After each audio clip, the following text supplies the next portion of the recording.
ரயில்வேல 32,000 பணியிடங்கள் வந்திருக்கு அப்படிங்கிறது பரவலாக பேசப்படுற ஒரு விஷயமா இருக்குது.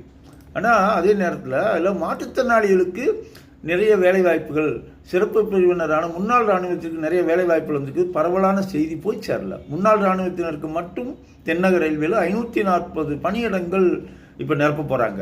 அது மாதிரி மாற்றுத்திறனாளிகளை பொறுத்த வரைக்கும் நீங்கள் கண் பார்வை குறைவுள்ள மாற்றுத்திறனாளிகளுக்கு 15 இடங்கள், செவித்திறன் குறைபாடு உள்ள மாற்றுத்திறனாளிகளுக்கு 43 இடங்கள், உடல் ரீதியான குறைபாடு உள்ள மாற்றுத்திறனாளிகளுக்கு 38 இடங்கள், மல்டிபிள் டிசபிலிட்டி சொல்லுவாங்க, ஒன்றுக்கு மேற்பட்ட குறைபாடு உள்ள மாற்றுத்திறனாளிகள், அவங்களுக்கு ஒரு 17 இடங்கள் நிரப்ப போகிறாங்க. பிப்ரவரி 22ஆம் தேதி கடைசி தேதி. இவங்களுக்கு இந்த செய்தி போய் சேருதா அப்படிங்கிற முக்கியமான விஷயமா நம்ம பார்க்கணும். ஏன்னா இவர்களெல்லாம் குறைபாடு உடையவர்கள் என்றால் கூட பல்வேறு வகையில் திறமை பெற்றவர்கள், இந்த பணியிடங்களுக்கு தகுதியானவங்க அவங்ககிட்டையும் இருப்பாங்க.